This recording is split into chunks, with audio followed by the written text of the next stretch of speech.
بسم الله الرحمن الرحيم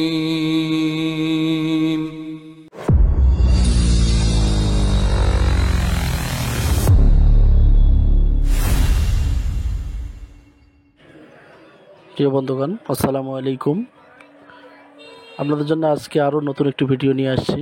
সেটি হচ্ছে আমরা কিভাবে খাজনা দেব, জমির যে খাজনা আছে খাজনা দিব। সেই কাজটি করতে হলে আমাদের land.gov.bd তে প্রবেশ করার পর প্রথমে ইউজার আইডি এবং পাসওয়ার্ড দিয়ে লগ ইন করতে হবে।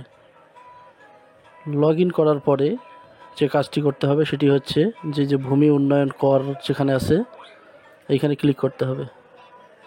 ক্লিক করার পর প্রথমে ড্যাশবোর্ডে আমাদের নিয়ে আসলো। এখান থেকে হচ্ছে যে নতুন খতিয়ান যুক্ত করা, তারপর হচ্ছে পেমেন্ট করা, যে খতিয়ানের যে করটা আছে সেটার পেমেন্ট করা।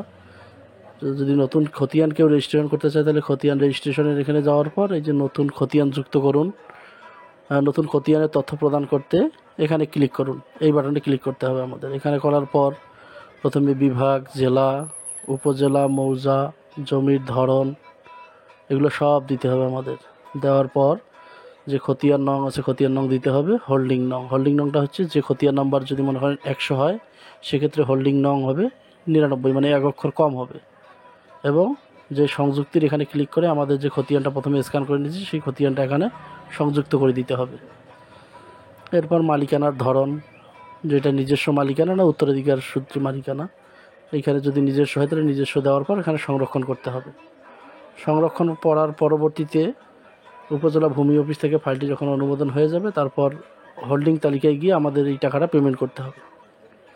এখানে আসার পর এর আগে আমি অনেকগুলো পেমেন্ট করেছি, যার কারণে এখানে আসার পর যে কাজটি করতে হবে, আমি যদি এটার পেমেন্ট করতে চাই তাহলে এখানে যে চোখের মতো যে চিহ্নটা আছে এইখানে ক্লিক করতে হবে। ক্লিক করার পরে জমির যে মোট কত টাকা এসেছে খাজনা, এখানে আসার পর সব দেখা যাবে যে আমার এই জমিটার উপর এসেছে 2874 টাকা। ক্যালকুলেশনে এখানে ক্লিক করলে এখানে আবার বিস্তারিত যে কত বছরের খাজনা নিচে কিনা সব বিস্তারিত দেখা যাবে।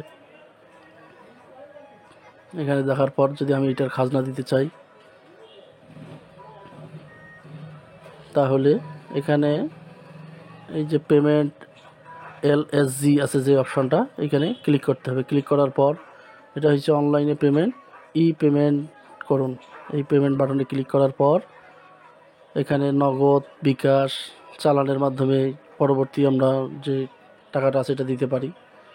তো নগদের মাধ্যমে দিলে নগদ সিলেক্ট করতে হবে, বিকাশের মাধ্যমে দিলে বিকাশ এবং চালানের মাধ্যমে দিলে চালান। এটা মোবাইল ব্যাংকিংয়ের মাধ্যমে দেওয়া যাবে। দেওয়ার পর পরবর্তী দেওয়ার পর এখানে নাম্বার, তারপর মোবাইলের পাসওয়ার্ড দিলেই যে মোবাইল ব্যালেন্স থেকে আমাদের নগদের মোবাইল ব্যালেন্স থেকে 2874 যে টাকা আছে সেটা কেটে নিবে। এরপর পেমেন্ট হওয়ার পরেই দেখা যাবে যে আমাদের এই যে ভূমি উন্নয়ন করার যে কাগজটা আছে আমরা দাখিলাটা পেয়ে যাব। এরপরে যে দাখিলা যেটা অনুমোদন হয়ে যাবে, অনুমোদন হওয়ার পরে এখান থেকে আমরা দাখিলাটা ডাউনলোড করে নিতে পারি। দাখিলা এখানে বিবরণে ক্লিক করলে আমরা এই যে এখান থেকে আমরা দাখিলাটা দেখতে পাচ্ছি এবং সহজে প্রিন্ট করে নিতে পারছি। খুব সহজেই আমরা কিন্তু ভূমি উন্নয়ন যে কর আছে সেটা দিয়ে দিলাম।